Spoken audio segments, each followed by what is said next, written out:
Well, good evening, ladies and gentlemen. Welcome to the third of this year's series of Robbins lectures. And once again, delighted to see members of the Robbins family with us again this evening. It's very good that this family connection with Lord Robbins is maintained through these lectures and indeed in many other ways. Some of you will have been here for the other two lectures, I can see, because there are a couple of fairly punch-drunk looking people here who clearly have sat through two more previous ones. But I haven't, but I have read the other two. So I hope that I'm up to speed. And anyway, Adair is going to give us a brief resume of lectures 1 and 2 as he begins, so I won't do that. It's a great pleasure for me in particular to invite Adair back to the school. He and I have followed each other around the British establishment for a number of years. I joined McKinsey in 1982, where Adair already was, and we worked together there. Then I left and eventually found myself at the CBI, and when I left the CBI to go to the Bank of England, they said, who do you think should replace you? And I said Adair, and they then spent 3 months doing a comprehensive search and appointed Adair. Then after I left the CBI and the Bank of England, went to the FSA, it actually took a little while before Adair took over from me at the FSA, but he has done so. So we have shared drivers, secretaries, and things around London for many years. I won't go into any more detail there. I can see this could get out of hand. So it's a great pleasure to be sitting alongside him on a platform. And also, particularly, I'm interested in the fact that he is in these lectures opening up a number of issues which have interested me as well for some time. I guess that's not surprising since we've done similar jobs. But particularly, I think it's good that he has come back to the question of inequality and particularly the relationship between what's happening in financial markets and inequality. And I did choose to remind myself of one of the, in a way, least successful things I've been engaged in. Actually, not least successful in the sense it wasn't a good report, but it was a report that didn't, I think, have as much influence as it might have done. But when I was at the CBI, I was deputy chairman of a report on distribution of income inequality and wealth. And in fact, I noticed that the person who really wrote the report, John Hills, who's a professor here, is actually here this evening. And in that report, we said, I guess probably John held the pen for most of this, in 1995, that there hadn't been a universal trend towards greater inequality, but the pace at which inequality has increased in the UK was faster than in any other industrialised country, actually scrupulously, and this shows John's influence, with the exception of New Zealand. Most people would have removed that tiny qualification. That it might be possible to justify growth in inequality on the grounds that the beneficial effects on growth would raise the living standards of the poorest, but there is no evidence that this has occurred in Britain. And that since the trend towards greater equality of incomes was reversed in the late 70s, there has not been a faster rate of growth than in previous periods when the gap between rich and poor were smaller. And interestingly also, we pointed out that this was an interesting question in terms of politics as well, because if it were necessary for people to make sacrifices, we pointed out, and we were in a slightly difficult period at the time, people will only make such sacrifices if they believe they have a stake in society and the economy. And I think those conclusions which we reached in 1995 and which achieved rather little resonance in the political world at the time, and certainly very little in the business and financial world, are issues which are still a considerable preoccupation. And so I'm particularly pleased that in these lectures, Adair has had inequality as a theme running through each of them, and we're going to hear a bit more about it this evening, along with a number of other things. So, Adair, it's you.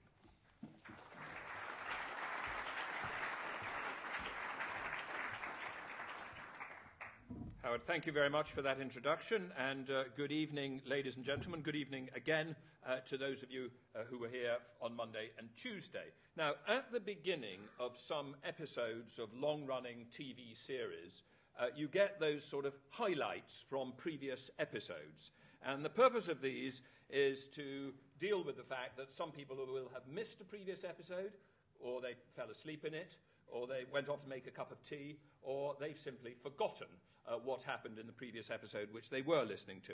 So I thought I'd use the equivalent this evening, and in a real sort of flash flashback sense, give you an idea of the story so far. My aim in these lectures has been to ask some questions about the objectives of economic activity and the means by which we address them. And I'm doing that in part because that was the structure of a famous essay by Lionel Robbins called An Essay on the Nature and Significance of Economic Science, which he wrote in 1932. And I began with observing that in the second half of the 20th century, there had been an increasingly dominant political narrative, increasingly spoken to across the political spectrum, which essentially said what's on this chart. That broadly speaking, the aim is to have free markets. They're good because they increase allocative efficiency, which produces growth, and growth is good for human happiness, and that free markets will tend to produce inequality, but that is justified because it helps produce growth and because that produces human happiness. And clearly that relates to the ideas that Howard has just been talking about. And I called this point of view as to what we're trying to achieve and why things are justified, the instrumental conventional wisdom. But I then said that even as this has become more dominant over the last 40 years, replacing previous elements of politics where conservatives might have talked about non-economic basis of conservatism, even as it has become more dominant, it has lost its logical base. It's lost it because there is compelling evidence from both time series data and cross-sectional data that beyond some level of income, there really is not a correlation between income per capita and happiness, well-being, welfare, whatever the word we use. And I think it is therefore reasonable to say that the rich developed world in the last few decades has reached an important turning point in human history. The background to that turning point is what I think we can reasonably call the great transformation of the last 200 years, the transformation of human life from millennia in which the GDP per capita, as best we can measure it, had been about $400 pretty much forever with no tendency to change, to this extraordinary process of economic and technological takeoff. And I argued that the early stages of this and the predominant stages of this are undoubtedly good for human contentment, and therefore I'm very clearly not sharing some prelapsarian myth of happy people, poor back in the 18th century, who have been destroyed by prosperity. I believe that the fundamental processes of economic growth over those 2 centuries have been beneficial for human well-being. And I think there are some countries of the world which are still halfway through that transition or at an early stage of that transition, China, much of Africa, for whom straightforward increases in growth as measured by standard national income accounts are still positive for human welfare. But I think it is a reasonable inference that something has happened in rich developed countries and that beyond a certain point there is a disconnect where further increases in average earnings produce no necessary further increase in human welfare or contentment. So the next question is, why has that occurred? And I argued that the reason for the breakdown is inherent in changes in the nature of both consumption and production which occur as we get increasingly richer.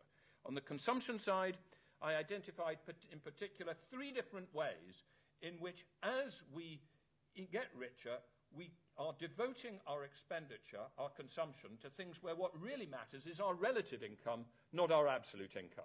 We are devoting it to things like fashion goods, where we're basically trying to prove to each other that we are ahead of everybody else in the game to own these status symbols.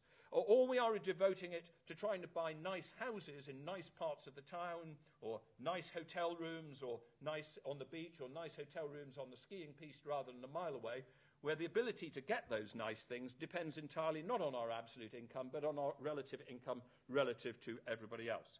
And relative income also matters, or total income of everybody else matters, because there are congestion externalities. So in all of these ways, our well-being is likely to be a function not just of our own income, as the classic principle of the marginal utility schedule suggests, but in some ways a function of other people's income as well. That is on the consumption side of the economy. Meanwhile, on the production side of the economy, I referred to Roger Bootle's insightful distinction between activities which are, in a sense, creative, increasing the net real income available for consumption, and those which are distributive, those which essentially are winning income at the expense of other people. And I referred to the way that Roger identified that this distinction has always been with us, but there may be an argument that an increasing share of activities in an increasingly richer society may tend to be distributive in their nature. And also the fact that some of those distributive activities, and there are many of them, for instance, in financial services, for some systematic reasons tend to be highly paid. That there may be a systematic tendency for some of the highest paid things within society to be things which are fundamentally distributive or rent extracting in their impact rather than truly creative. And therefore, that development is a contributor to rising inequality. Rising inequality, which is a function of increasingly rich societies to different extents, both in the increasing inequality between the bottom of the income distribution and the median, and between the median and the top. And I then looked at the argument put forward by Kate Pickett and Richard Wilkinson, who have argued that there are a whole series of health and social problems where there is a correlation, and bad correlation, between income inequality and good economic results, an inverse correlation. Inequality produces, according to them, bad social results. I broadly agreed with their conclusion while stating some specific reservations. So at the end of Lecture 1, what I argued was that in a whole series of ways, that instrumental conventional wisdom that said the objective is happiness, the way that we get there is growth, the reason why we justify markets and inequality is that they produce more growth, which produces more happiness, that had, in a variety of ways, broken down. In episode 2, as it were, I then turned to the issue of means, and in particular to the issue of markets. And I looked at the emergence, buttressed by a very strong school of neoclassical economics and equilibrium theory, the emergence of a Washington consensus which argued that strongly in favour of market liberalisation across the full range of markets, including in particular financial market liberalisation. And I noticed then that financial market liberalisation has been accompanied by quite startling increases in the size of the financial sector relative to the real economy.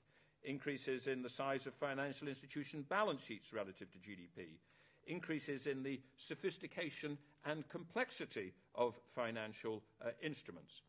Increases in scale and complexity which were largely welcomed by many in the economics profession and by many official regulators and authorities. For instance, here I quoted from the IMF, because it was argued they achieved market completion, and market completion delivered the benefits both of greater stability and of greater allocative efficiency. And I noted first that the hypothesis in relation to stability appeared to have been blown out of the water by the 2008 crash, but I also questioned whether the hypothesis on allocative efficiency was really true. In particular, questioned whether it wasn't inevitable that there is, within a process of financial market liberalisation and market completion, some process of diminishing marginal benefit where beyond some level of financial intensity, yet more financial intensity is unlikely to deliver benefits. So that financial liberalisation and deepening from the point at which India now is probably beneficial, but from the point at which America had reached in, say, 1990, was not beneficial. Finally, in Lecture 2, I noted that this growth in the scale of financial services in the economy had tended to be accompanied, as these figures from Philippon and Resheff indicate, with a process whereby skilled people in financial services seem to be earning large premia relative to skilled people, equivalently skilled people, in other sectors of the economy. And I noted that under the neoclassical efficient market paradigm, we would know in advance that this is not a problem because all people are paid their marginal social product. Therefore, if they are paid this money, it must be because they are helping to make the economy better off by at least that amount. But I questioned whether that was the case and questioned whether quite a significant slice, I couldn't identify how much, but I would say certainly a significant slice of financial activity falls within the category of Roger Bootle's distributive activities. So at the end of the story so far, what I have is a fairly strong attack upon that instrumental conventional wisdom which justified markets because it produces happiness, inequality because it helped produce growth, produced happiness. So the question now, as we come to the denouement of this plot, is so what?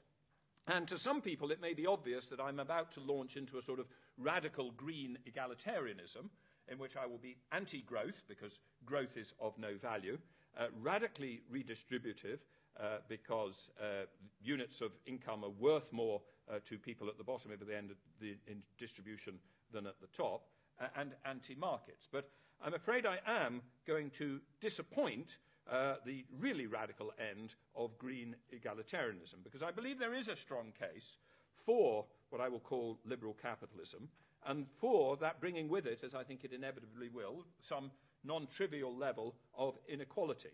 But I think it is a different case with different implications than that which has been put forward in the instrumental conventional wisdom. So in this lecture, I'm going to do three things. First of all, talk about why we should see growth not as the objective, but as the byproduct of other desirable objectives. Secondly, try to illustrate why changing the objective round in that fashion does actually make some differences to the policy implications that you should draw.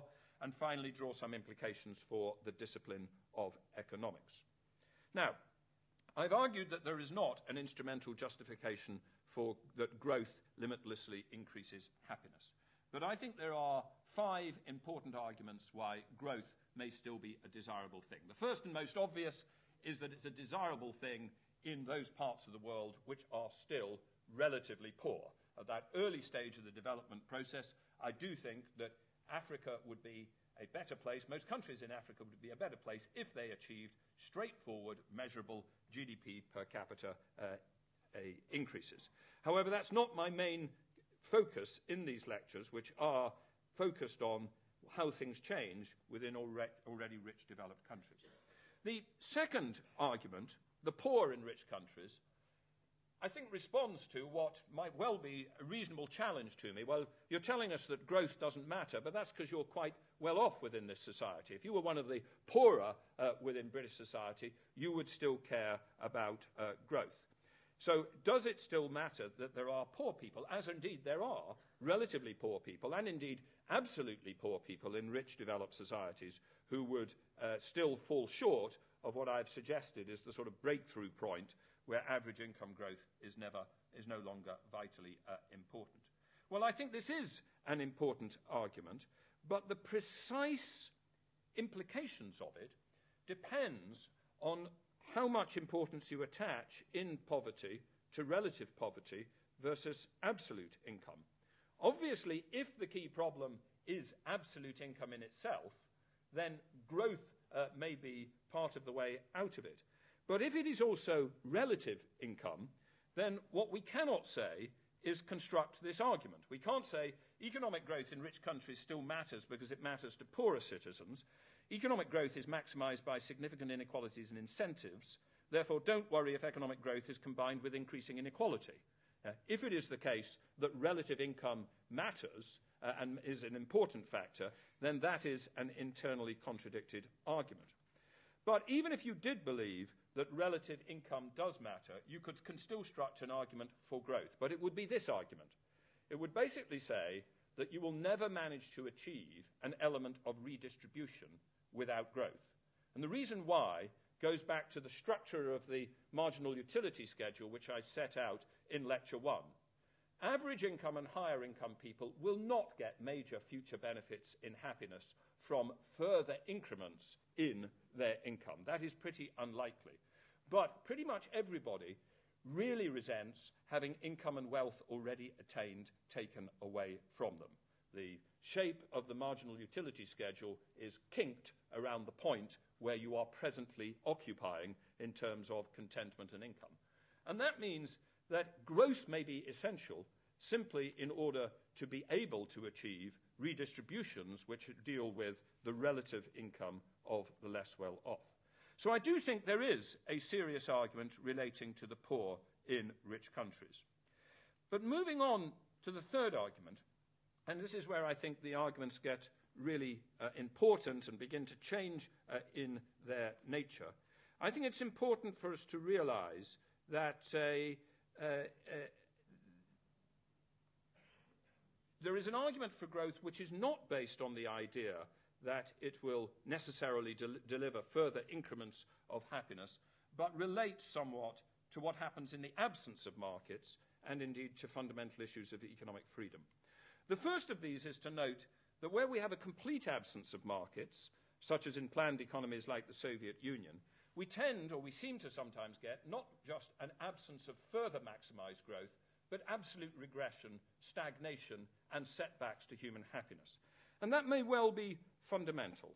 And it may be fundamental for two reasons, two variants of one particular, of an overall theme.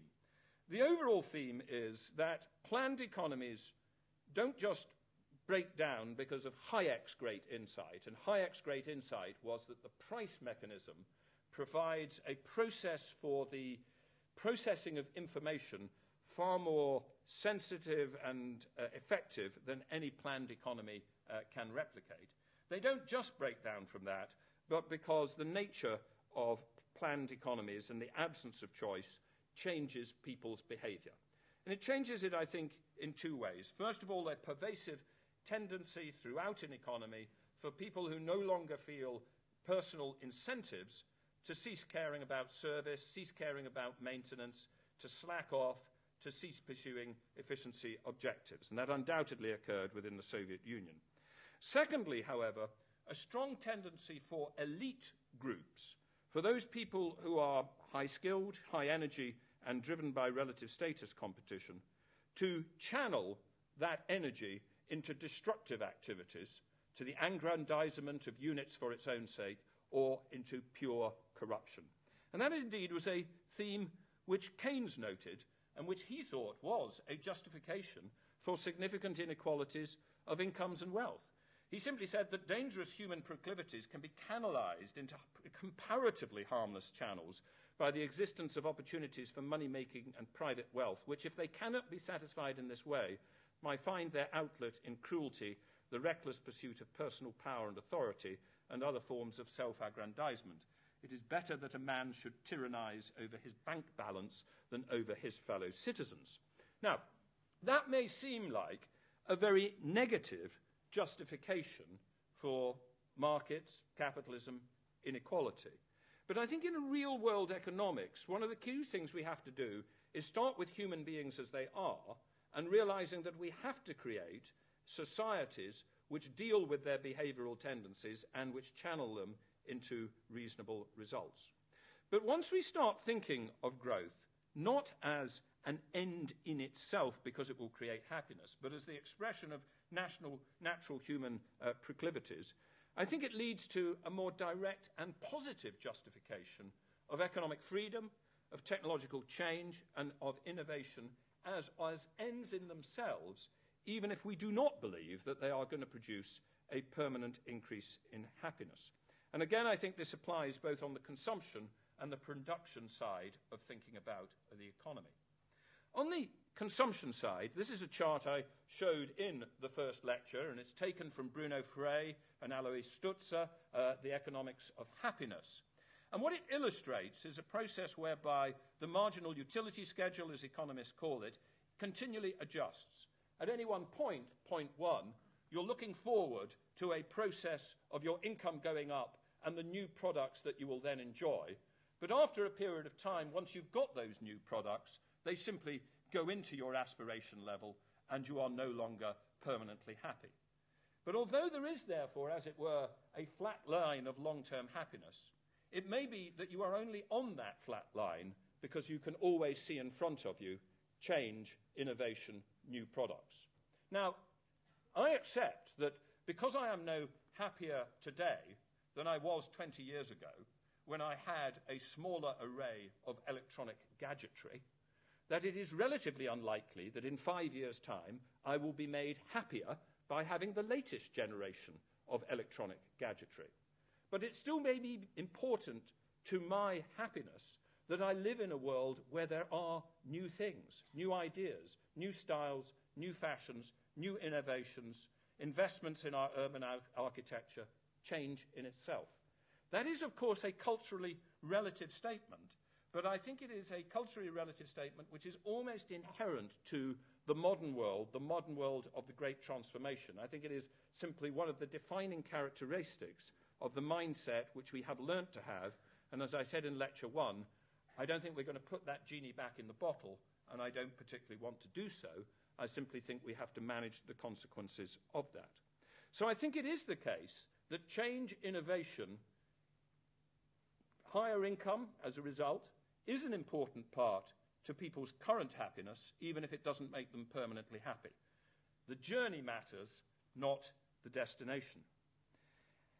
In addition, however, if we then turn to the production side of the economy, I think it is reasonable to argue that economic freedom needs to be seen as an end per se. The Soviet Union was a disaster, and this is documented, for human well-being, for human happiness in its final years, not only, perhaps not primarily, because it failed to deliver a large and equal material output or service output to that of America or Europe, but because it denied people the freedom to make their own choices. And this is a point that Amartya Sen has made in a book which you probably know should be called Development as Freedom, not Freedom as Development, so turn that round on the top line. In his book, Development of Freedom, he points out that the freedom of people to act as they choose in deciding where to work, what to produce, what to consume, is an important aim of an economy. He asks us to go through the thought experiment. Suppose Hayek had been wrong.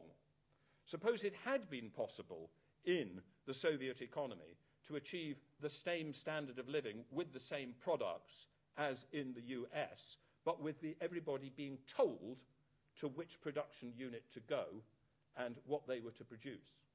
Would we have lost something? Yes, we would have lost something. We'd have lost the freedom of people to act as they choose in deciding to work, what to produce, what to consume. And he therefore argues that the merit of the market system does not lie only in its capacity to generate more efficient culmination outcomes, but also in the processes by which those outcomes are achieved. And points out, I think importantly, that one of the things that happened in the last 50 or so years of economics is a tendency for it very heavily to focus on culmination outcomes in a way which was not true of earlier economists like Adam Smith, like Hume, like Ricardo, for whom the culmination outcomes were sometimes secondary to the political economy concepts of choice as aims in themselves. So I think a crucial justification for economic freedoms and markets is therefore one which exists independent of any allocative efficiency benefits.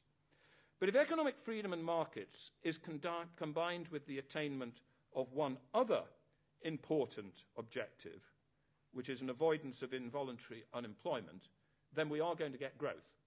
And avoiding involuntary unemployment is very important, because all of the happiness analysis shows that people are made very unhappy by involuntary unemployment, both because it is a setback to already attained income and wealth, and because it is an exclusion from participation in society and from involvement in things that give one status.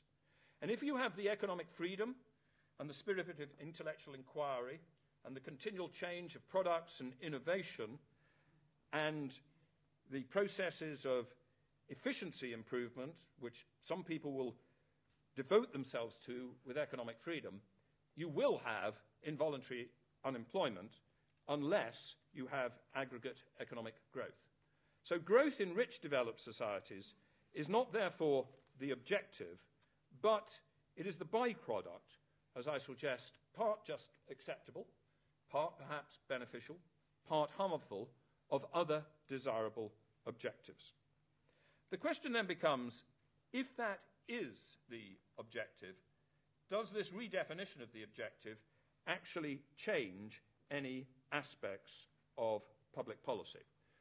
That was a question which was asked actually by Jonathan Portes here on Monday night. He said, well, OK, I buy your proposition that we should redesign the objective, but suppose I had redesigned that objective 15 years ago. I still want to avoid involuntary unemployment. I still want to allow economic freedom to innovate. Would I, as a government, actually have done much which was different?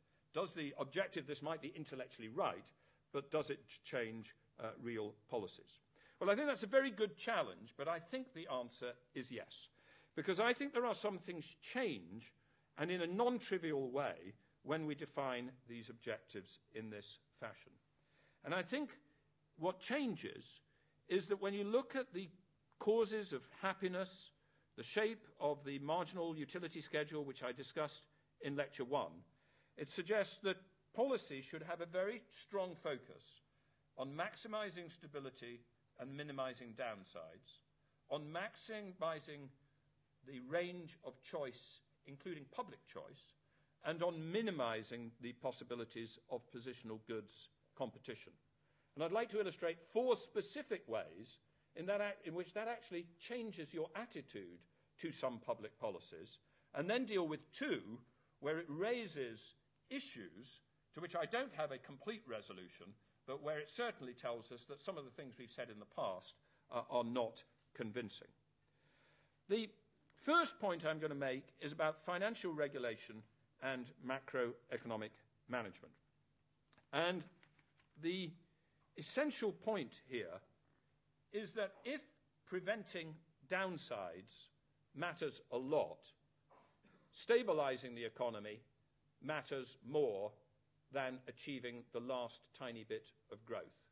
And if we'd believed that, we would have made different choices about financial regulation in the past. We have now suffered, as a result of an unstable financial system, a huge downside of a recession and a burden of public debt out into the future. And that is undoubtedly a downside for human welfare. And it should enter, therefore, that should be something we try and guard against. But it was the case before the crisis that when people said this system might be creating instability, the counter-argument was, no, but there are benefits. There are benefits of market completion which will improve allocative efficiency, which will increase the rate of growth. Now, clearly, we need some way of trading off stability versus the extra growth, if you did get extra growth, that would come from the dynamic effects of financial innovation. We need some discount rate that puts the two together. And that indeed is the analysis which has been attempted by the BIS in the work which the Financial Stability Board, on which I sit, has been doing to think about optimal ways forward for regulation. How do we trade off potential disadvantages for growth, if there are any, versus for stability? If you actually look at the details, and I set this out in the lecture, we are using a discount rate in that which assumes that all elements of growth, both positive and negative, are equally important. But they're not. If you had to trade off taking the growth rate on average over time from 1.95% to 2% versus leaving it at 1.95% and having it very volatile, everything we know about human welfare, leaving it at 1.95% and having it stable versus 2% and volatile, everything we know about human welfare would say that we should prefer the very slightly less growing but more stable path. So I think it does change it, and it puts us towards stability. Similarly, when I think we look at the challenges of climate change, the issue of minimizing downsides becomes vitally important. If we take action to reduce our carbon emissions, there will be some cost, but there will be a delivered benefit of the avoidance of the costs of climate change. How do we compare those benefits and costs? Now, that, of course, was the issue given to Nick Stern, who produced his brilliant report on the economics of climate change.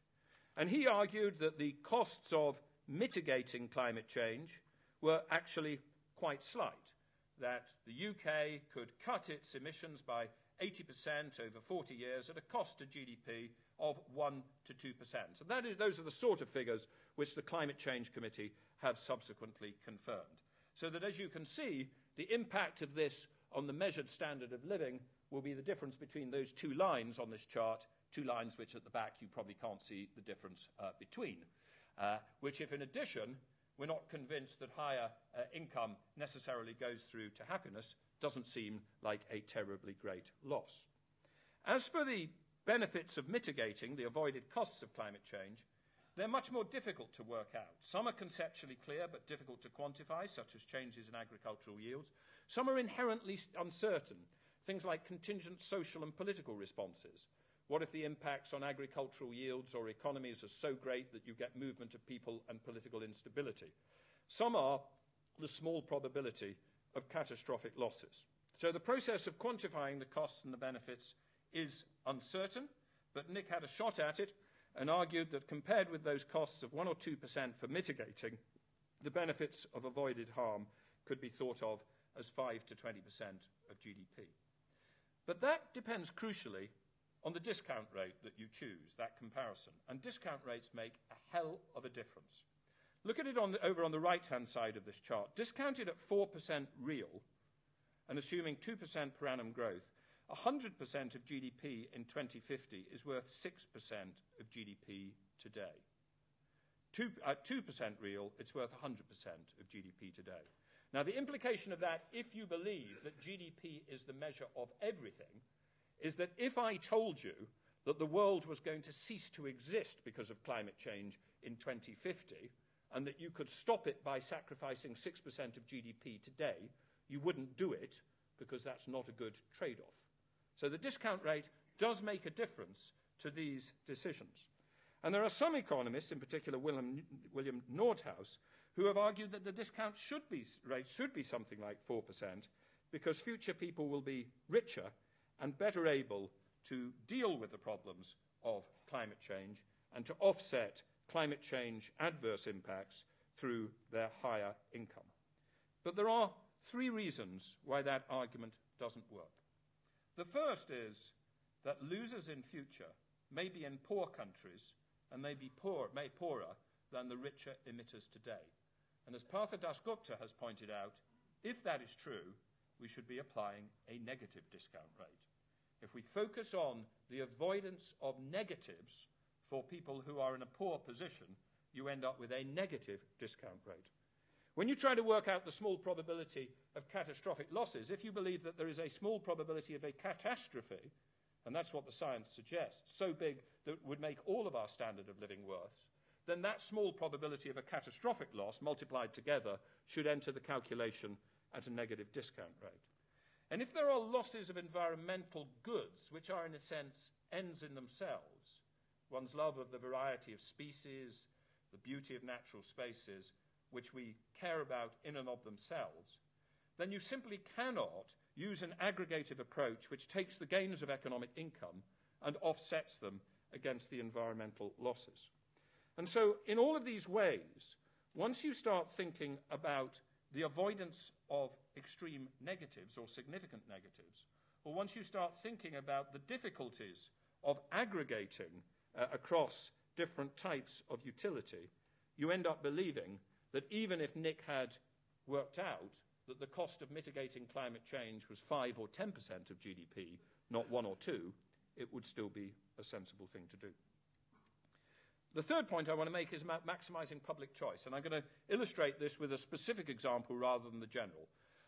Over the course of the last 10 years in the previous Labour government, there was a lot of focus on the UK's national productivity deficit versus the US. And there was analysis that showed that one of the key elements of this national productivity deficit was the problem of retail productivity.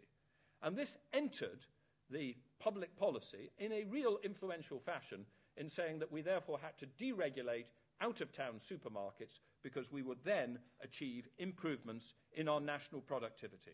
National productivity, which would then slightly increase our long-term growth rate. But the point about such developments is that they have negative downsides, at least perceived negative downsides for some people, in terms of traffic creation, in terms of countryside destruction, in terms of village stores put out of business, in terms of the vibrancy of local town centres. The key point, once you shift the definition of the objectives from growth as the byproduct of desirable things to growth as the byproduct than growth as the overriding objective, is that you end up believing that those sorts of decisions ought to be made by local choice rather than just by entering into that debate some supposed national imperative to squeeze out the last percentage points of productivity improvement and growth. Particularly because, again, as Bruno Frey and Alois Stutzer illustrate, exercising choice is actually something that people value in and of itself, quite separate from the fact that they may be able to achieve what to them are superior culmination outcomes. Finally, minimize positional goods competition. One of the reasons why, as we get richer, it's not turning into greater well-being or contentment is that as we get richer, part of our income is devoted to the process of positional goods competition, but is also in that very process degrading the quality of what we are competing for. As we get richer, we want to go on nice skiing holidays or beach holidays or countryside holidays or historic town holidays, but everybody else is get richer and can afford to get there, so the experience is more crowded and there is actually a degradation of the quality of the thing that everybody is enjoying. Now, there's not much we can do about that.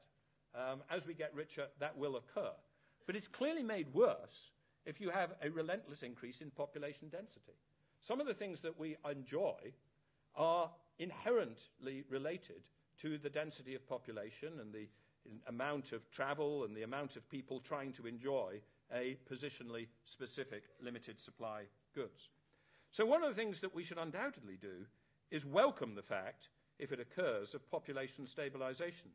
Many of those conflicts over the competition for positional goods will get easier if it is the case that the world population does actually stabilize at 9 or 10 billion by the mid-century rather than go on up and up.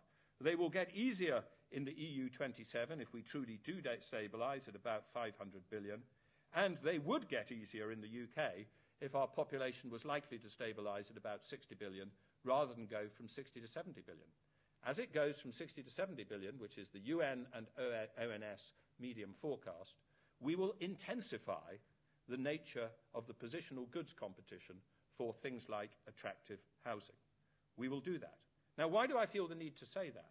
It's not because I am suggesting that we should have, as it were, a birth rate policy. I simply welcome the fact that it tends to be an extraordinarily universal fact of human development that when you give women in particular the right to choose and the ability to choose, they happen to choose birth rates at about the replacement level. It's an extraordinary global phenomenon. Nor am I suggesting that we should disallow all immigration. In fact, I find this a very difficult issue because undoubtedly for many immigrants, immigration is hugely valuable for their own happiness and their well-being. But all that I argue is that into these debates, we should not introduce the idea, which has been introduced considerably over the last 5 to 10 years, that somehow Europe or the UK need to grow their populations.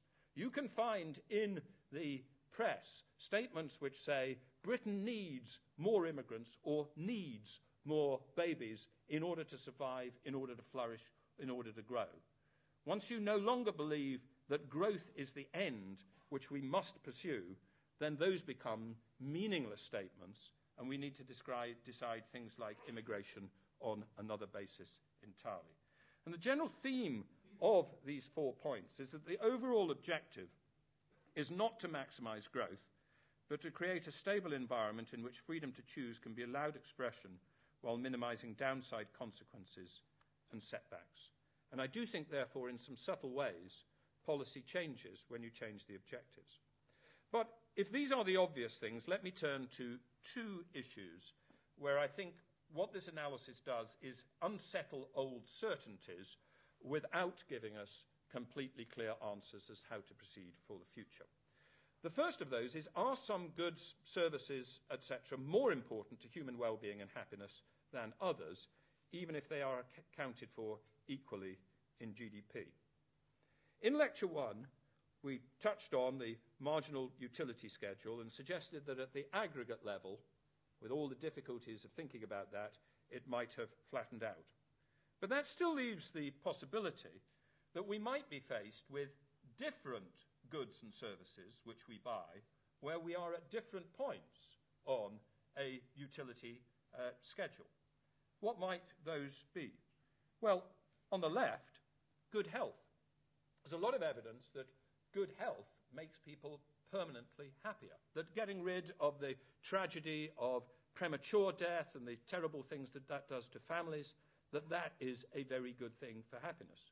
That would say that more health resources or better diet or better school sports facilities or whatever still does have the ability to deliver a higher level of benefit.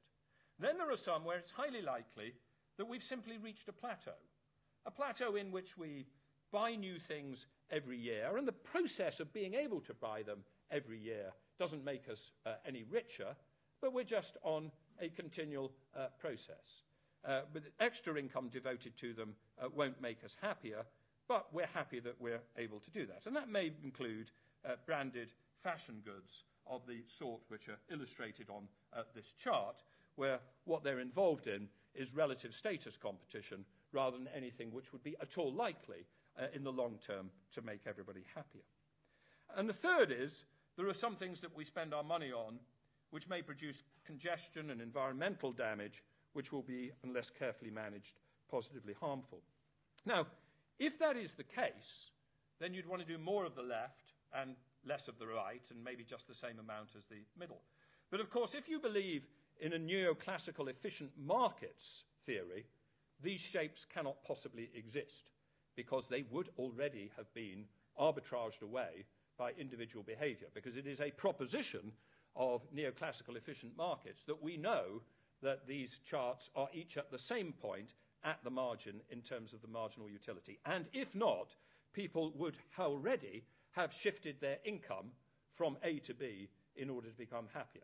One of the great examples, therefore, of the neoclassical way of arguing that things are in the best of all possible worlds, because how could they possibly not be? You have to remember that the true believer in neoclassical efficient markets hypothesis is there's a person who wanders down a street and he sees a £50 note on the pavement. He doesn't pick it up because he knows it's not there, because if it was there, someone would have picked it up already. So that is the neoclassical argument to it. But there are three reasons why that may not be the case. First, because some of these goods may only be consumed as a result of public choice. They may be inherently collective. Secondly, because our demand for some may be not self-generated, but generated by social mores, herd-like fashion, and indeed by the large devotion of advertising to make us at least temporarily want something, even though it is not necessarily likely to make us happier. And third, some of these arise from congestion and environmental externalities where the individual has no particular ability to influence the result. They cannot take it into result because the negative impact into the result, because they look at simply their marginal benefit and their marginal costs, and the congestion externality doesn't enter into that. Given all those, there is a danger that we are getting this growth as a byproduct, but not the best form of growth. And there are, of course, some people who would take that as far as saying that we ought to have an advertising tax, because advertising makes us want things which aren't going to make us happy. Now, I'm not going to go that far, and I don't know whether I would ever be willing to be that paternalistic. But I simply suggest that good economics in this area really unsettles any belief that we axiomatically know that the growth we are getting is the best for human happiness. It's almost certainly not. and raises a set of questions about whether we can and should, and how we reach political decisions such that the pattern of growth is most likely to be favourable for well-being. The other really difficult issue is how much inequality is fair, is optimal, is unavoidable. The instrumental justification of inequality was that it was justified because and to the extent that it delivered growth, which delivered well-being. So low taxation rates incentivize effort and entrepreneurship.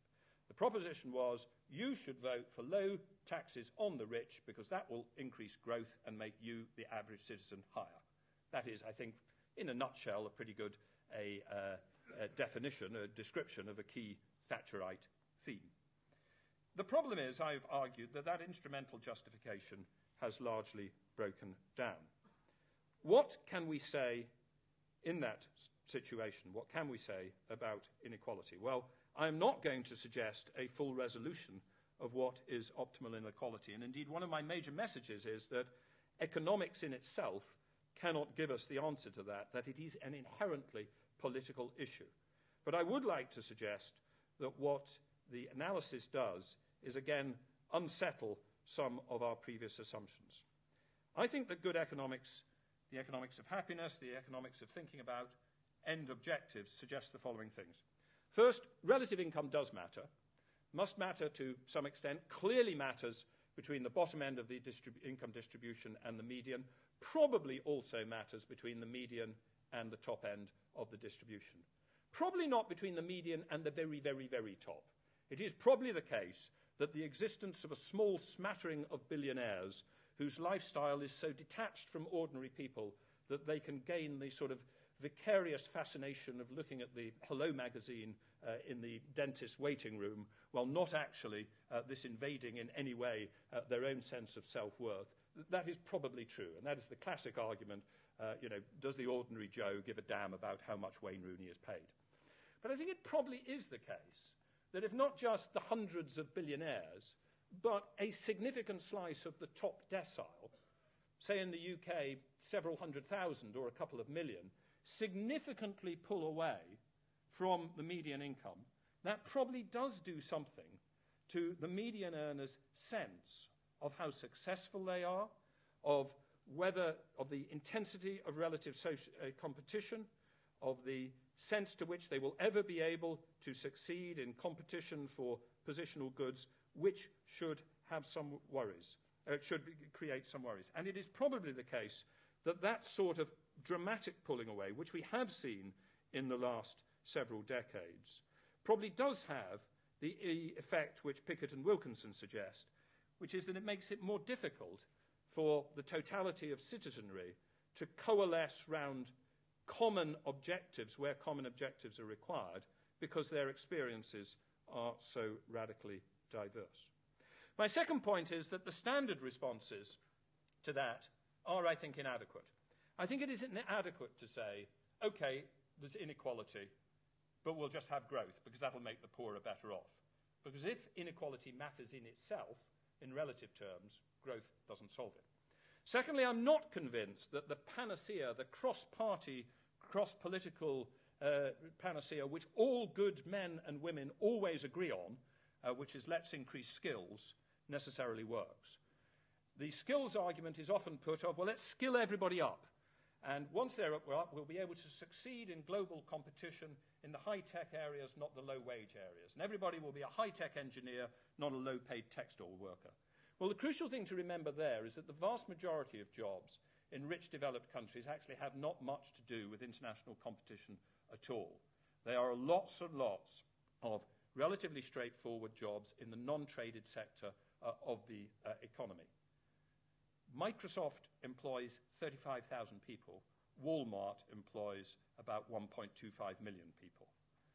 The total number of people employed in all of IT is trivial compared with the number of people who stack shelves in shops or who serve you in restaurants.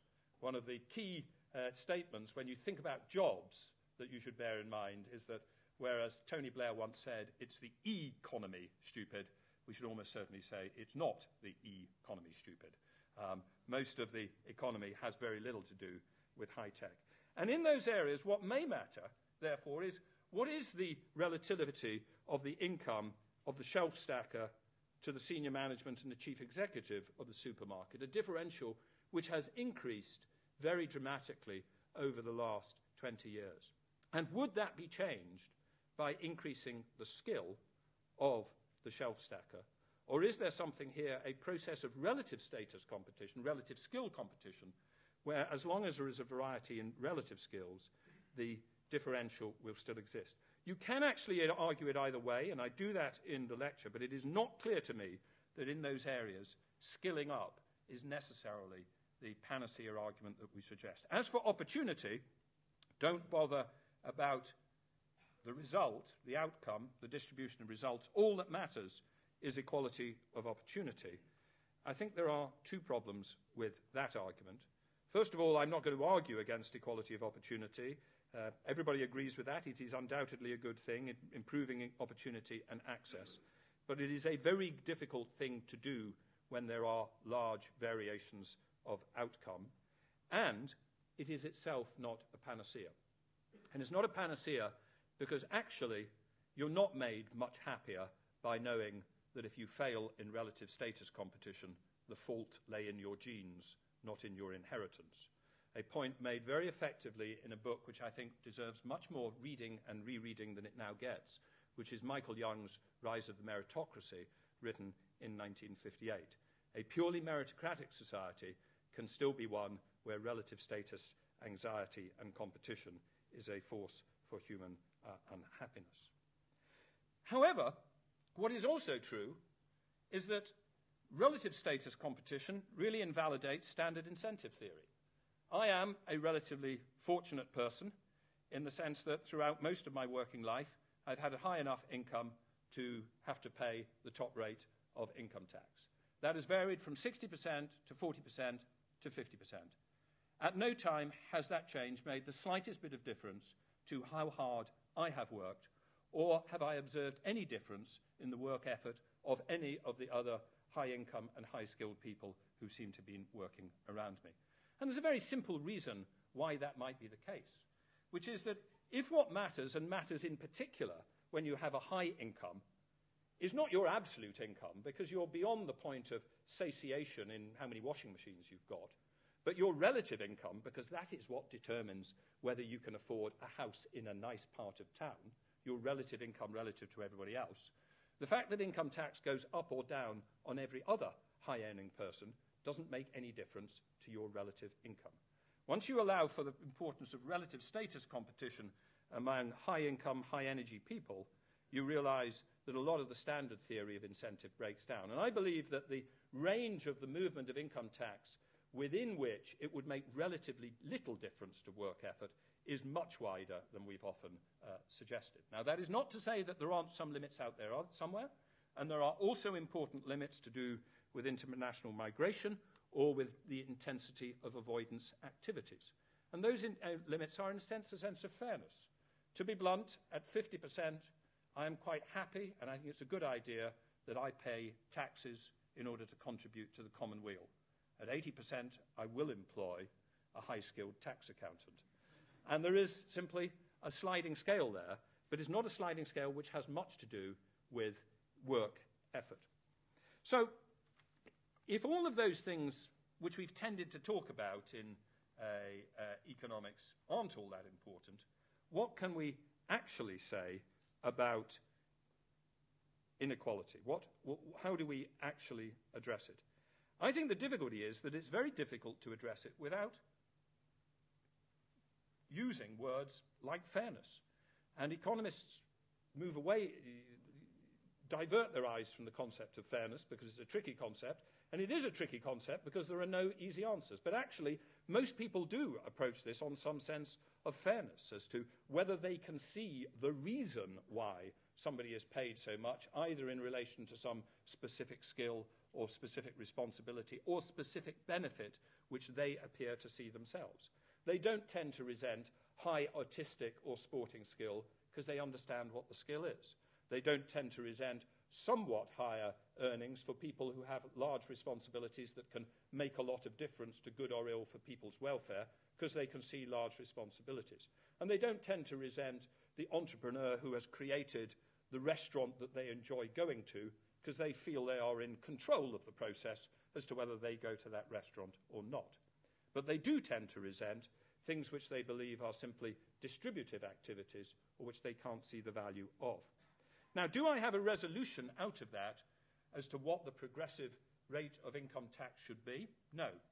Do I have a suggestion that we have some magic way of rebalancing the economy entirely from distributive to creative activities? No. All I suggest is three things. First, that there is an issue of fairness and that it needs to be debated and it needs to be carefully considered. And luckily, we have Will Hutton out there at the moment thinking about fairness. In fact, he should be here. He said he was here and he could tell us about it. But we got a message earlier saying Will Hutton is late, which, for those of you who are friends of Will Hutton, we recognise as not a specific statement about a specific point in time, but an existential statement about the general state of the world. Will Hutton is late, but by next year, Will Hutton will tell us something about fairness. But the other thing which I think we can say is that although we have no absolute ability in an economy to distinguish totally between distributive and creative activities, because actually, if you look carefully at it, most jobs within them have a mix of distributive and creative activities. I think we do have, and we should have, a general tendency to lean against overall processes in our economy which might tend to create more distributive activities, and I think that is very relevant to some of the discussion that I put forward in Lecture 2 about some financial sector activities. Let me then finally turn to the implications of all this for the discipline of economics. I have told a story in which there was an instrumental conventional wisdom which saw growth as the end aim of activity, and in which a neoclassical theory of market completion led on to a sort of Washington consensus in favour of extreme financial liberalisation, which resulted in real policy mistakes and harm. And I implied at the end of Lecture 2 that part of the fault lay with economics itself when it ignored the realities of real human behaviour and real-world complexity and uncertainty. But last night there was a question which said, well, is that fair? Is economics really at fault? Or did the fault lie simply in the abuse of economics by politicians? Did economics ever really say that markets were perfect and should be used to pursue economic growth? Or was that simply something which happened in the translation of good economics through to the simplicities of policy? Well, people like Robert Skidelsky have argued very much that there was something wrong with economics and have argued that we need, quote, to reconstruct economics. So what I'm going to do now is to put economics in the dock and present the case for the prosecution and for the defence. The prosecution, and the key prosecutors here are Robert Skidelsky, should have a Y there, not an I, but Robert Skidelsky from Keynes, The Return of the Master, and John Cassidy from How Markets Fail. And the fundamental argument would go like this. For over half a century, the dominant strain of academic economics has been concerned with exploring, through ever more complex mathematics, how economically rational human beings interact in markets. And the conclusions reached have appeared optimistic, indeed at times Panglossian. Kenneth Arrow and Gerard de Breuer illustrated that a competitive market economy with a fully complete set of markets was Pareto efficient. New classical macroeconomists such as Robert Lucas illustrated that if human beings are not only rational in their preferences and choices, but also in their expectations, then the macroeconomy will have a strong tendency towards equilibrium, and sustained involuntary unemployment will be, by definition, a non-problem. And tests of the efficient market theory appeared to illustrate that liquid financial markets are not driven by excessive herd and momentum effects, but by the efficient processing of all available information, making the actual price of a security a good estimate of its intrinsic value. Economics, as a result of this, did provide strong support for the proposition that totally free markets achieve the objective of allocative efficiency, and it also tended to assume that allocative efficiency and income growth over time were desirable objectives, not so much explicitly, but simply because deeper inquiry about the relationship between income and welfare and happiness would have interfered with mathematical precision and taken economics off into fuzzy discussion of happiness, which mathematical economics deliberately eschewed. But then the defense lawyers come along and say, no, that's really unfair. Academic economics was never this monolithic. This is a simplification, a caricature. Throughout the last half-century, much of academic economics has been devoted quite explicitly to understanding why and under what conditions these simplistic assumptions do not hold. Kenneth Arrow himself spent much of his career exploring market imperfections. Stigler and others considered the costs of gathering the information required to make markets efficient. All economic textbooks included taxonomies of potential market failure, which might justify policy interventions, and more fundamentally, the work of Nobel laureates such as James Mirrlees, Joe Stiglitz, George Akerlof illustrated that once we really understand the implications of information economics, markets can settle far from an efficient equilibrium, and equilibria can be multiple and fragile. Meanwhile, the work of behavioral economists such as Danny Kahneman, also of course awarded a Nobel Prize, questioned the very assumption of rational choice, of a homo economicus, driven solely by the parts of the brain devoted to rational information processing. And finally, the work of Nobel laureate Amartya Sen kept alive questions about whether we were right to assume that culmination outcomes are the sole objectives of economics, and whether these could be adequately measured by GDP. So there has been diversity. So do we really need, as Robert Skidelsky has argued, a reconstruction of economics? Should we blame economics or just how economics was abused? Well, I still think that there is power in the Cassidy-Skidelsky prosecution case, because I think it is legitimate to argue that there were tendencies inherent within dominant ways that economics was practiced, which did tend to produce a translation of their concepts into a simplified conventional wisdom and Washington consensus.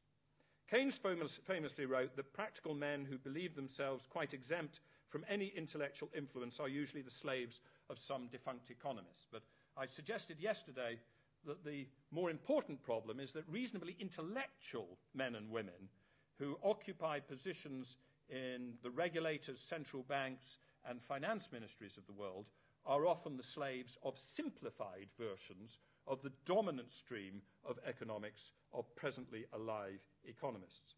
And I think there was a process whereby the subtle and precise findings of economics, of, let us say, the Arrow-Debreu understanding of general equilibrium, got translated into the Washington consensus, and those three simplifications were almost inherent within the nature of how we practiced economics. First, there was an analysis of market imperfections, but as we translated it to practical policy, those tended to get described as things which we could get rid of with some extra transparency and more complete markets, rather than things which were inherent. And that did reflect the tendency of much of economics to insist that you must be able precisely to mathematically model things, and that you needed to be very wary, for instance, of the behavioral and descriptive economics of, for instance, Danny Kahneman or George Akerlof and Robert Shiller in their latest book, Animal Spirits. Secondly, there was a process whereby we slipped from understanding that Arrow-Debreu said there was a Pareto equilibrium to believing that markets produce a good outcome. Well, they only do it if there is the appropriate redistribution. Again, most economists would protect themselves as ever having suggested that, so there maybe the main problem was in the translation. Finally, there was a slipping from the idea of equilibrium to growth as the objective. And again, a lot of economists would defend themselves as ever having said that growth was the objective. But I would argue that that translation was almost inevitable when economics did not have enough people asking the questions which Richard Layard has recently asked and which Frey and Stutzer asked about what the objectives actually are. So I think there is a case that something went wrong with economics and that there is a need to reconstruct our economics and to make sure that we have economics for the real world, not for the ease of modelling. And that does have implications for the way that we use economics to think about objectives and means. Within the objectives of economics, we cannot simply say, we're not going to ask questions about objectives, we're going to model something in relation to income and not ask whether that's good or bad. I think we have to ask questions about, is happiness the objective, or welfare or freedom, and are they the same thing or different? How are they related to each other and to income, and can we measure them? And we cannot avoid the difficult judgmental issues of measuring happiness or welfare. We can't simply sweep things away because it makes it less mathematically easily to manipulate. And I think when we turn to means, we need to deal with the fact that there are inherent failures of complex markets. We need to deal with the consequences of human mental processes, for that phrase I used yesterday from Andy Haldane, that in many decisions that people make about long-term investments, they are literally in two minds because they have a ratiocinating mind and an instinctive mind. We need to ask those questions which take us into the areas of psychology and neuroscience. And we need to understand that there are some problems in economics which relate to Frank Knight's concept of inherent irreducible uncertainty, not mathematically modelable risk of the sort which tended to dominate financial economics in the period before the crisis. Sound economics, therefore, needs to be rooted in the real world and has to have a large behavioral and psychological element. And that means that sound economics needs to recognize the importance of other disciplines, social, philosophical, ethical issues. It cannot be entirely a discipline in and of itself. And that, of course, is what Keynes argued. He argued that economics is a moral and not a natural science, that no part of man's nature or his institutions must be entirely outside the economist's regard, and the economist should be mathematician, historian, statesman, and philosopher in some degree. Though I have always suspected that when he wrote those final words, he really rather thought that there was only one person who was ever going to fully meet that rather high bar. But there is the proposition, and I broadly agree with Keynes in that. And that leaves my final question. Would Lionel Robbins have agreed? The standard assumption in the philosophy of economics is that he probably wouldn't. After all, Robbins believed in a very precise, mathematical, logical way of thinking about economics, which eschewed judgmental issues and ethics. Indeed, he said very clearly, economics deals with ascertainable facts, ethics with valuations and obligations. The two fields of inquiry are not on the same plane of discourse. And when Keynes said economics is essentially a moral science, the opening line of that sentence is, as against Robbins, economics is essentially a moral science. And Robbins was very clear that some of the things that economists have been up to, he would not agree with. Richard Layard has argued in Happiness that we can use the concept of diminishing marginal utility as a direct mechanism to justify progressive taxation, because it proves to us that taking units of income from the rich and giving them to the poor have a higher utility level. But Robbins argued quite explicitly that that rests on the extension of the concept of diminishing marginal utility into a field in which it is entirely illegitimate.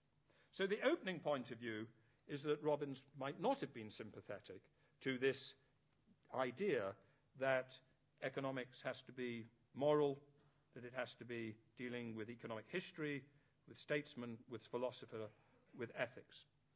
But actually, I think what is interesting is that if you read Robbins' essay carefully, his essay on the nature and significance of economic science, many of the ways that he defines economics, the precise way, and the precise way that it delineates what it can and cannot say, if those warnings had been heeded, would have guarded us against the simplicities of the instrumental conventional wisdom and the Washington consensus. Because what Robbins was very clear to say was not that economics could answer every question, but that it couldn't. He said, this is what economics does, and there are other disciplines that answer other questions. He said, for instance, that the concept of world money income and national money income have strict significance only for monetary theory. And that is actually a very important point. It means that when you work out GDP per capita, the conventions and assumptions that go into working it out are so arbitrary that when you start trying to work out what has happened to GDP per capita over a 20-year series, that doesn't tell you much. But when you start trying to compare British or French GDP per capita and say, oh, we're losing out in the fight against the French because they're 3% ahead of us, it doesn't matter very much.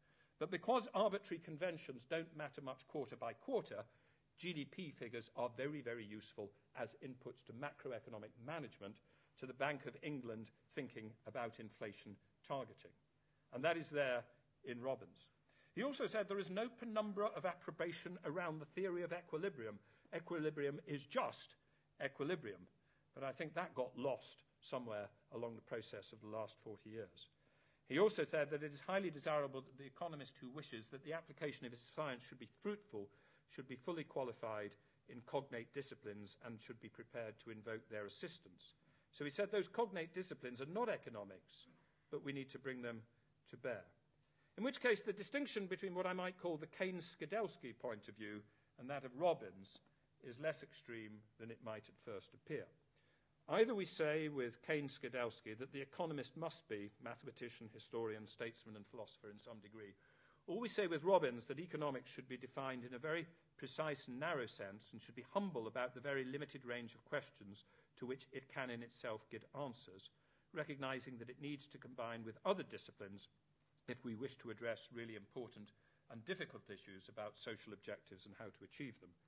Either way, I think that leads us to Robert Skidelsky's conclusion that we should be very wary of teaching and practicing economics as a narrowly defined discipline unconnected to others, that economists should study economic history and other aspects of the social science as well as mathematical economic theory.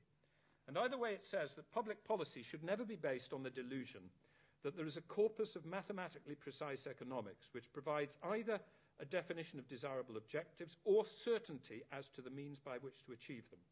We need to recognize that economic policy choices are political rather than narrowly technical in nature.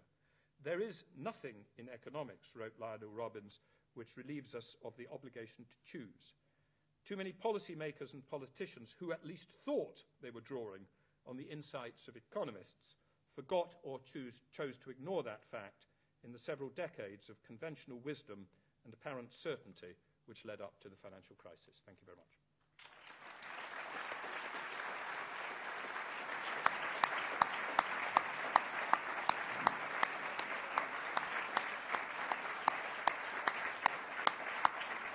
Yeah.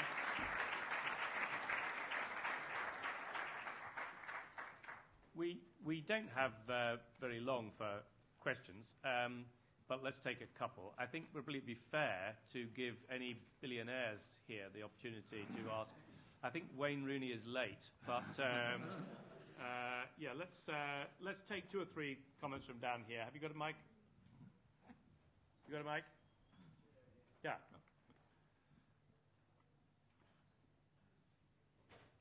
We'll take these three, and obviously, given the time, you can be as succinct as you can, I'm sure.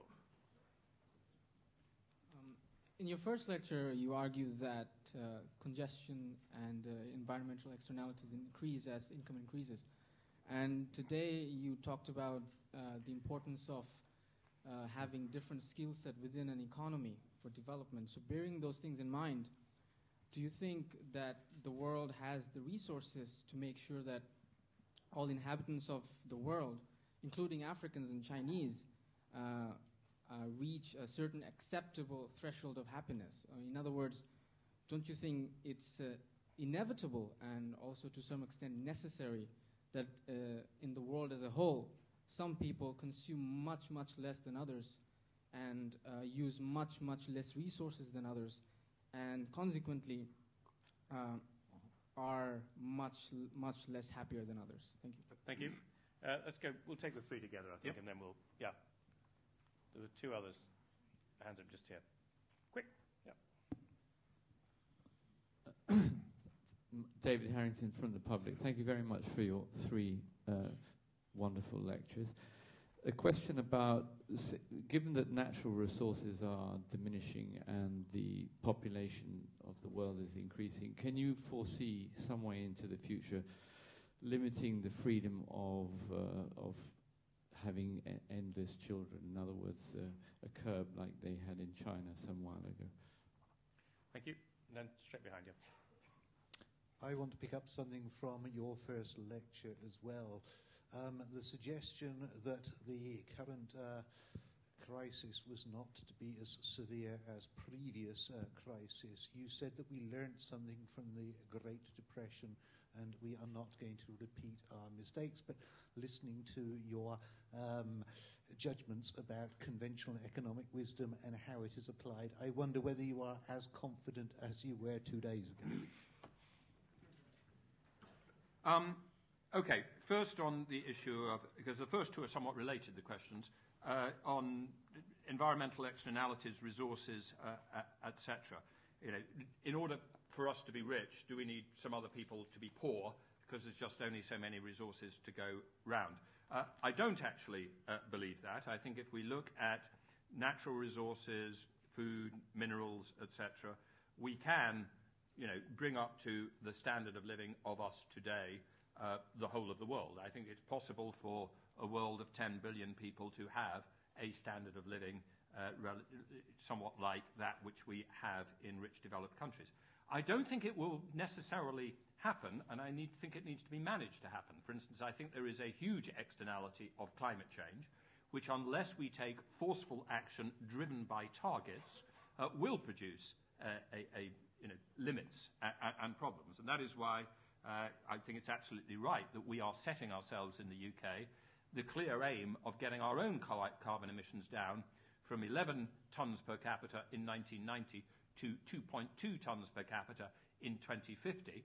And I think the good news is that that is doable at a cost to measured economic growth which will be relatively small, though as I said earlier, even if it was 3 times bigger or 4 times bigger or 5 times bigger, I'd still do it, and a cost to measured economic growth which in terms of happiness, once we get there, we won't even notice that we sacrificed it. So on the whole, I am an optimist. But I think the crucial issue is actually population stabilization. I think it's doable with 10 billion. I'm sure it's not doable with 30 billion. I don't know whether it's doable with 15 billion. I think there are some limits out there, and there are some limits on the pace of growth. I therefore think, and I think essentially, you know, to step back to that great transformation, I do think that humankind is going through an extraordinary race of different forms of progress. We achieved so much progress in technology that we have, through vaccination and other medical processes, the ability, if people continue to have 5 or 6 children, for them all to survive and for the population to multiply. But the very processes that gave us, the processes of technological progress that gave us those vaccinations and that medicine, also gave us economic prosperity, which in almost all circumstances where it's allowed to, translates into choices that women make which stabilize the population. I think the race between these 2 developments is a very important race. Now, is it a race which is being run at the moment?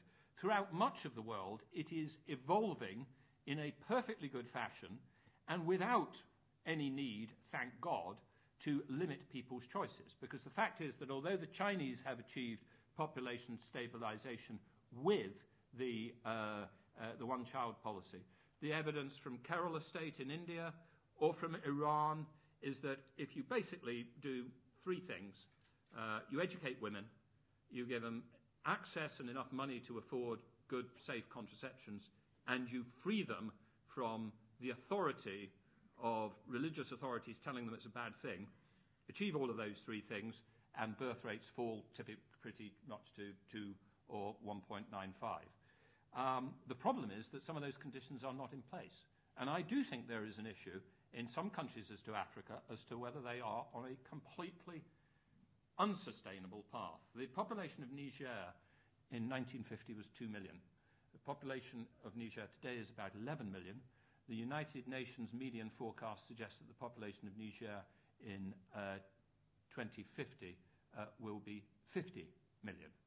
I just cannot see any way that those people are going to achieve an economic breakthrough to anything like our standard of living, or even to maintain their standard of living, if that occurs.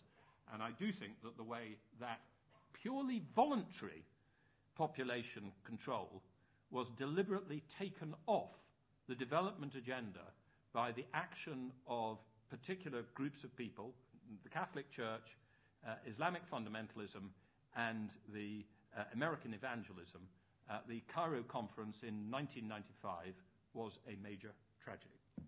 Now, going back to, however, are we going to avoid a Great Depression? Well, I think we are, because I do think we're fundamentally post-Keynesian. We do know that there are things that you can do either by fiscal stimulus or by monetary stimulus, including quantitative easing. And I do think that the idea that monetary policy runs out of ammunition at the zero bound is just not true. A determined fiscal authority and a monetary authority together acting can always, at the limit, in some way, produce an increase in nominal GDP or avoid a catastrophic fall in nominal GDP. And I think we will do so.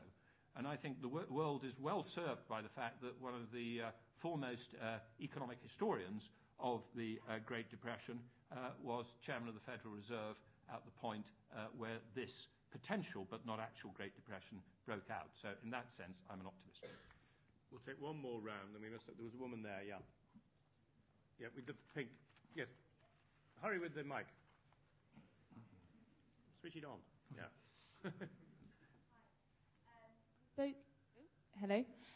You spoke about involuntary unemployment, and as I take it, if I've understood it, as being one way which could lead to social unhappiness or lack of motivation.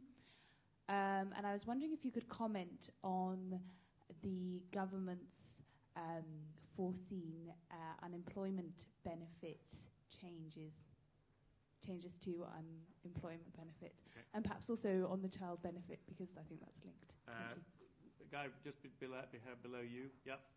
Second one. How's it going? You spoke about the trade-off between efficiency and stability in financial market regulation. Yet the regulatory response in the EU is, on the one hand, effective macro-prudential regulation of systemic risk, but on the other hand, is a fully integrated and fully efficient European capital market. But if efficiency and stability aren't self-reinforcing, are you against the concept of a single European financial market? And one directly behind. Yeah, you were patient there. Thanks. I wondered what you thought about the usefulness of tools like ethical consumerism, ethical consumerism like fair trade and things like this, ethical finance, and also two other less well-known things which are starting to come up, which are I suppose moving to try to come away from the distinction you drew in your second lecture between free markets versus command economies by opening up ways in which regulation happens through, say, ethical cartels or e-democracy. Thanks. And take a last one here.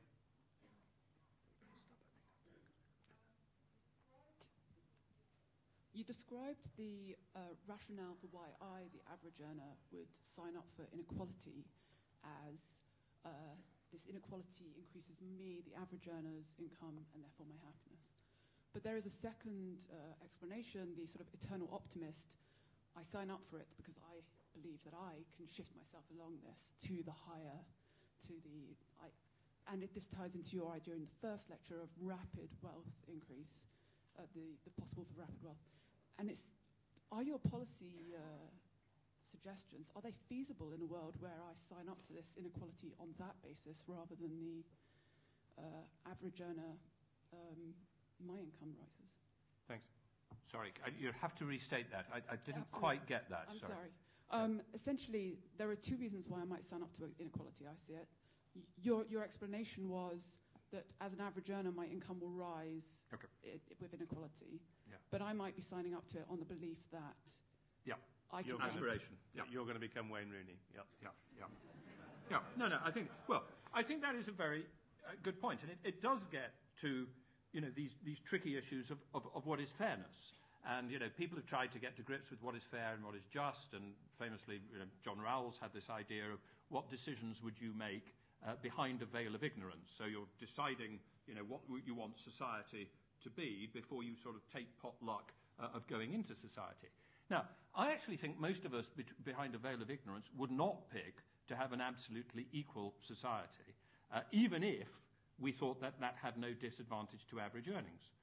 Because what we probably realise is, if it was the case that there was a random mix of capabilities, energies, inventiveness, and if we, in the random bit, were one of the people who was good at this, energy or football or opera singing or invention, we would probably then be pretty frustrated by it then being an entirely equal society, because we would feel we've got something special that it was reasonable that we were rewarded for.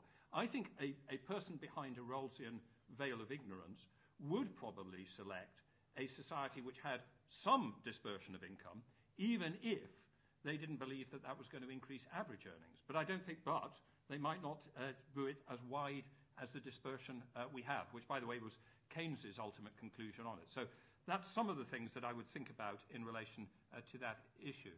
In involuntary unemployment, your question was, am I going to comment on the government's unemployment benefit and child's benefit plans?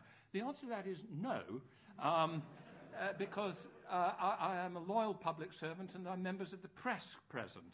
I think the crucial point I was making was that, and this is really crucial, the analysis of happiness, it's obviously the case if people care about setbacks to current income and wealth, if the marginal utility schedule is kinked, that they will dislike unemployment because it involves a loss of income. But all the happiness research says that they dislike unemployment even more than that, because they dislike it as a social event in itself, as an exclusion from the process of social involvement which work involves. And that does mean that when we think about optimal unemployment benefit, we are continually trying to work out what is it about that which will either maximize employment or deal with the income level of people who are out of employment. So those are the things that governments need to think about. Efficiency and stability, that's a very good point about the single European financial market. As long as we can combine it with stability, I think it will have some benefits, but I do think that we launched on it without thinking about it really at all. When I took over at the FSA, within day 8, I think it was, the single European market came back to bite us on a massive scale, because the single European market had been set up on the basis that cross-border competition is a very good thing. Cross-border competition, people thought, well, it's a very good thing in restaurants, in skiing instructors, in retailers, so it must be a very good thing in retail banking. So they had established an absolute passporting right whereby a bank from one country of the European Union or the EEA could operate in another country as a branch, because that was great for competition in this wonderful cross-border banking environment. But nobody had thought about, well, if we do that, we need damn good mechanisms to make sure that the home country of a large bank, which is operating as a branch in another country, is well regulated and has the resources, either in the bank itself or in the government, to deal with failure. And on the 8th day after I joined the FSA, Landsbanki, Icelandic bank, enjoying the benefits of passporting under the branch arrangements, went bankrupt. What that illustrates is that banking is not as simple as retailing or restaurants, etc. You really need to think these things through. And the phrase I used in relation to that was, we needed either more Europe or less Europe. We either needed to get rid of that single market in retail banking, or we needed to create some category of pan-European regulatory control to make sure it was stable. Finally, the question about ethical consumerism, ethical finance, etc. It's a very wide question. I think there is a role for individuals and I think it's a very good role for individuals to care about what they are buying, to care about what the implications of that might be in terms of the externalities, social or environmental, that they are imposing. But I do not think that that will ever be sufficient to deal with all environmental problems. I think there are some environmental problems or ethical problems that have to be dealt with through collective regulation or collective pricing in of externalities. So I think those, as it were, voluntary ethical initiatives, labelling, responsibility, are part of a mobilization of opinion and valuable in and of themselves, but they are not substitutes for the necessary crunchy levers in climate change of regulation and carbon pricing. My tiresome role in this event is to ensure that boring considerations like the fact that there is a dinner upstairs for the Robbins family, which is getting cold, are taken into account. But I have a pleasant role as well as this tedious one, which is to thank Adair for a terrific set of lectures, and also to tell you that the Robbins lectures are published. These will be in due course, and since texts are already in pretty good shape, at least of the first two, I think that will happen fairly soon. So we are thrilled by this year's series, which has been well up to the standards of a long and distinguished tradition, covering a terrific range of objectives. Adair, as you can see, is a mathematician, a philosopher, historian and statesman. I knew there was something in some degree. But I also know that by 8:10 in the evening he likes to drink. So we're going to stop at that point. Thank you, and thanks to Adair.